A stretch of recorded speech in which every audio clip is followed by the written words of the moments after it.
Jangan lupa kalian subscribe ya. Kalian tinggal pencet tombol merah di bawah. Dan jangan lupa kalian aktifin notifikasinya ya guys. Let's go!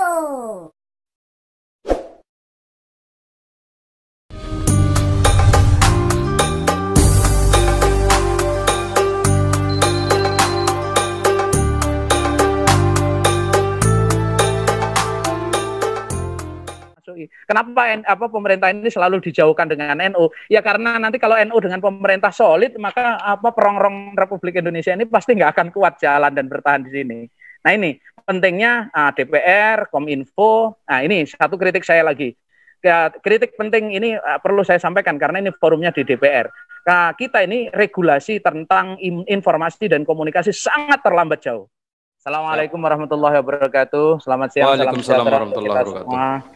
Bapak Ibu sekalian yang berbahagia, yang kami hormati, Wakil Sekjen yang kami hormati, Bapak Sekjen PBNU, Bapak Dr. Insinyur Haji Hilmi Faisal Zaini, Ibu Niken, Mas Adib, narasumber, dan Mas Ron, moderator.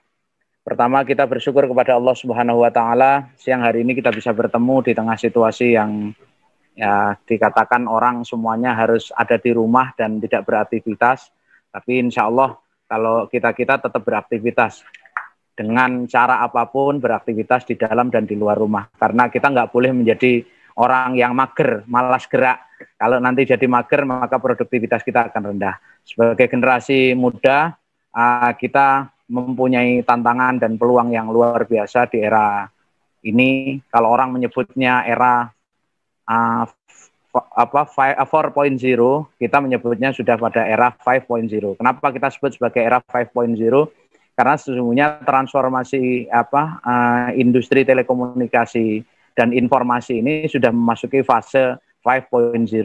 Sudah terlambat kalau kita hanya membicarakan 4.0, karena 4.0 hanya bertumbuh kepada teknologi saja semata, tetapi di Jepang dan kita sendiri mempunyai pendekatan 5.0 di mana teknologi harus bergabung dengan humanity. Karena ketika mengedepankan teknologi semata-mata, maka humanity-nya akan hilang, kemanusiaannya akan hilang, manusia menjadi kering, dan kemudian yang lebih mengerikan lagi, kemudian menjadi edik dengan teknologi dan melupakan nilai-nilai kemanusiaan. Nah ini 5.0 menurut Nahdlatul Ulama, menurut kita semuanya harus diimbangi bukan hanya teknologi and humanity, tetapi bagaimana kita mengembangkan satu lagi yang namanya sebagai bangsa timur, kita kembangkan teknologi, humanity, and spirituality. Nah ini penting, bagaimana mengintegrasikan antara transformasi teknologi, transformasi digital melalui revolusi industri 4.0 menjadi 5.0, ini kemudian teknologi komunikasi dan informasinya yang sedang bertransformasi, kita masuki nilai-nilai kemanusiaan dan sekaligus kita masuki juga apa yang kita sebut sebagai spirituality. Humanity, spirituality, and teknologi ketika digabung ini akan menjadi solusi masa depan. Ketika kita berbicara tentang ledakan bonus demografi yang ada di kita, sesungguhnya kita bersyukur kepada Allah karena negara-negara maju seperti Jepang itu sudah melewati bonus ledakan demografinya. Sehingga yang kita hadapi dan Jepang dengan kemajuannya, Singapura dengan kemajuannya, dan negara-negara maju yang lain, itu sekarang lagi kekosongan anak-anak muda. Jadi kalau itu Mas Ron atau Mas Sadib belum menikah, itu teman-teman Jepang itu banyak membutuhkan anak-anak muda itu untuk menikah di sana. Nah ini bonus demografi, bonus ya anak-anak muda, ini menjadi satu kekuatan yang luar biasa ke depan yang bisa kita integrasikan untuk kemajuan Indonesia. Pertanyaannya sederhana sekarang. Ketika kita mempunyai kekuatan bonus demografi dan kita pengen merajut Nusantara kita, bagaimana kita bisa siap menghadapinya itu semuanya?